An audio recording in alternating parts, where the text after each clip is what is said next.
Hello friends, जय माता दी। आप सभी को मेरी ओर से उम्मीद करती हूँ आप सभी बहुत अच्छे होंगे। मैं भी ठीक हूँ। और आज ब्लॉग की शुरुआत हो रही है फ्रेंड्स सुबह सुबह से। अभी सुबह के बजे हैं 5:30। तो मैं काऊ मिल्किंग करने के बाद गाड़ी वाले को दूध देने के बाद में यहाँ पे मैं निकाल रही हूँ मक्खन, जो कि हम रात को दही जमाते हैं उससे।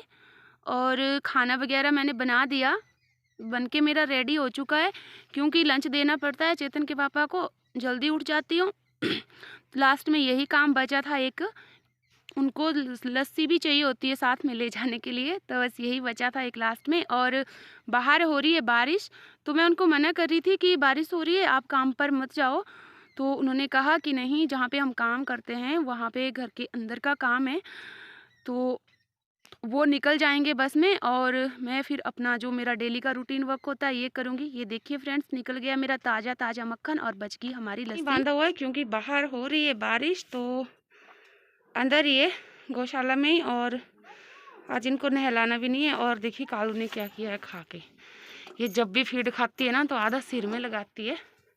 तो आज ना इसको नहलाना नहीं है। और देखिए इसने घास का क्या किया हुआ है, नहस तहस।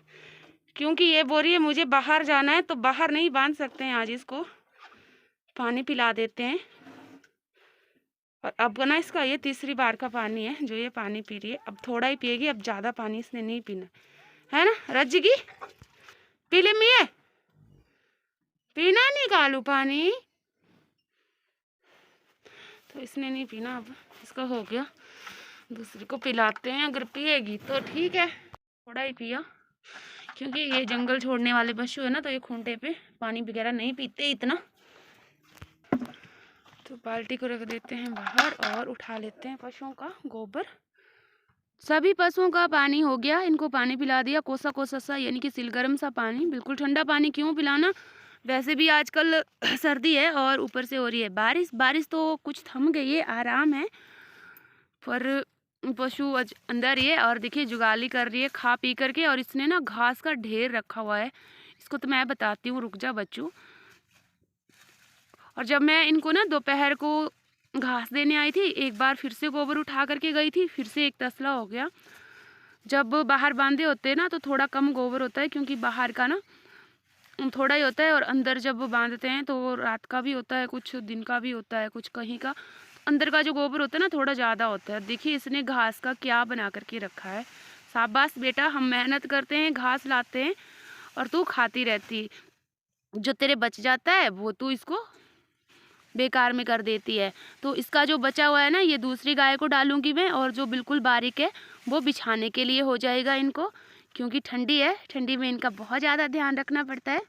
बारिश अच्छी हो गई फ्रेंड्स, और बारिश के बाद का जो व्यू है तो वही मैं आप लोगों के साथ में शेयर कर रही हूँ।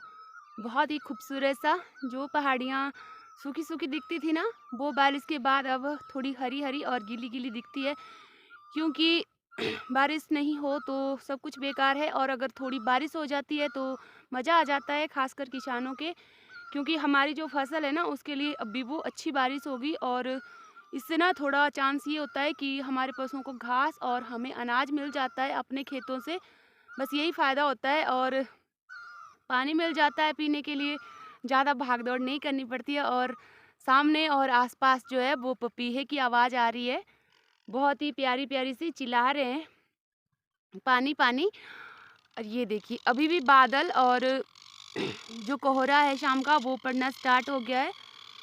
और ये देखिए यहाँ पर एक पेड़ के बीच में बैठे हुए तो पक्षी कितने प्यार से चहचहा रहे हैं। ये जो नेचुरल सी आवाज़ें होती है ना, ये हमारा जो पर्यावरण है और हमारी जो हरियाली है इसको चार चांद लगा देती है। तो यहाँ से चलते हैं आगे।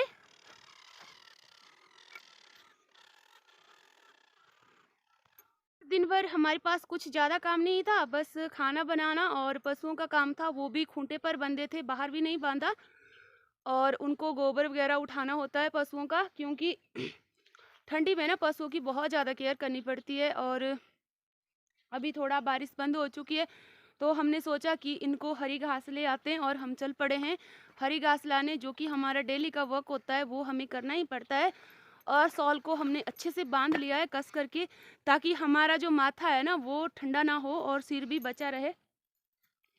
तो क्या करना फ्रेंड्स, ऐसे ही होते हैं सर्दियों में, ठंड के दिनों में, बारिश के दिनों में जो पहाड़ी कामकाज होते हैं ना वो इसी तरह से किए जाते हैं, इसी तरह से होते हैं, सबको पता है। तो चलते हैं अपने काम की तरफ, क्योंकि अभी काम कर ले तो सुबह के लिए आसानी होती है। और मैं पहुंच गई उसी ब्यूल के पास जहां पे मैंने पिछले कल ब्यूल निकाला था, वहीं से आज भी निकाल लूँगी। और इतनी ज़्यादा ठंड है ना, क्या बताऊँ मैं। शिमला में तो बर्फ़ गिर गई है, पर हमारे यहाँ पे अभी बर्फ़ नहीं पड़ी है। और मुझे ना इसी पेड़ से आज ब्यूल निकालना है। ये रहा मेरा हथियार यानी कि दराट, तो इसी से निकाल लेते हैं ब्यूल।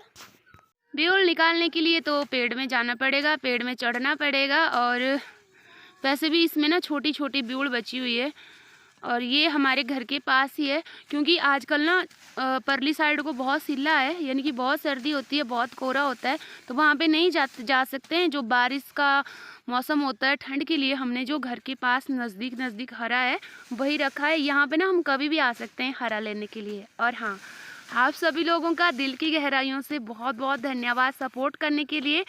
पर फ्रेंड्स, आपके जो लाइक्स होते हैं बहुत कम होते हैं, आप वीडियो देखते हैं भूल जाते हो क्या लाइक करना। प्लीज़ लाइक कीजिएगा और आगे बढ़ने में हमारी मदद कीजिएगा, हमें सपोर्ट कीजिएगा, क्योंकि आगे हम तभी बढ़ सकते हैं अगर आप लोग हमारा साथ देते हो। और हर एक इंसान का बहुत बहुत धन्यवाद साथ देने के लिए, सपोर्ट करने के लिए, यूं ही आगे बढ़ने के लिए हमारी मदद कीजिएगा।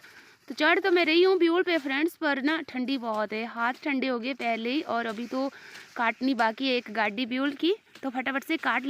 तो जब तक मैं ब्यूल निकाल ही रही थी यानी कि हरी पत्तियाँ, तब तक चेतन आ गया था नीचे मेरे पास इसको इकट्ठा करने के लिए। और जब मैं घर से आई थी ना तो इसने बकरियां छोड़ी थी बाहर थोड़ी देर के लिए, क्योंकि उनको ना जब तक बाहर नहीं निकालते हैं गौशाला से तब तक उनको चैन नहीं मिलता। तो इसने ना उनको बांध के ये डायरेक्ट आ गया मुझे ढूंढता हुआ, इसने मेरी आवाज़ सुन ली और पहुंच गया। तो जब तक मैं पेड़ से उतरी तब तक इसने इकट्ठा कर लिया था, और जो बाकी का जो बचा हुआ है ये हम दोनों इकट्ठा कर लेंगे। और इसके बाद में फिर हमने जाना है घर को, और घर में जाने के बाद में तब जा कर के होगी हमारी काऊ मिल्किंग। और यहाँ पे पत्ते बहुत ज़्यादा थे, तो मैं इसको बोल रही थी कि इनको ना इकट्ठा कर ले, आधे पत्ते यहाँ पे रह जाएंगे, यानी कि आधी घास यहाँ रह जाएगी और आधी ही घर पे पहुँचेगी, क्योंकि ये टहनियों से ज़्यादा पत्ते हैं, इतनी ज़्यादा टहनियाँ नहीं हैं जितने ज़्यादा यहाँ पे पत्ते झड़ गए हैं। तो ये पूरा साफ़ करके हम इसको ले जाएंगे घर में। और हाथ ना मेरे बिल्कुल ठंडे हो गए, सोच रही थी वीडियो को यहीं एडिट कर लूँ, पर इतनी सर्दी लग रही है ना कि फ़ोन भी पकड़ा नहीं जा रहा हाथ में। और जो भी हमारी हरी घास थी वो पूरी हमने इकट्ठी कर ली है। रस्सी हम लाए नहीं है घर से, क्योंकि इसी से ना रस्सी बन जाती है, जिसको अपनी भाषा में हम बान बोलते हैं। तो इसी ब्यूल का बान हो जाता है, और इसी को मैं गांठ लगा रही थी। और चेतन जो भी बचे हुए पत्ते हैं ना उनको इकट्ठा कर रहा है, बोल रहा था मम्मी इनको भी ले चलते हैं, एक बकरी के लिए हो जाएंगे हमारे ये। और इसने ना पहले नहीं बनाया, ये बनाता नहीं है बान, इसको आता नहीं बनाना। और जहाँ पे ये गांठ लगाता है ना तो इसे टूट जाती है, तो इसने ऐसे ही इकट्ठा किया था। मैं इसको बोल रही थी कि थोड़ा थोड़ा करके लगाता, फिर नहीं तो ये छुप जाता है परली साइड से। एक साइड से तो मैं इसको लगा लूँगी, पर ये दूसरी साइड से छूट जाएगा।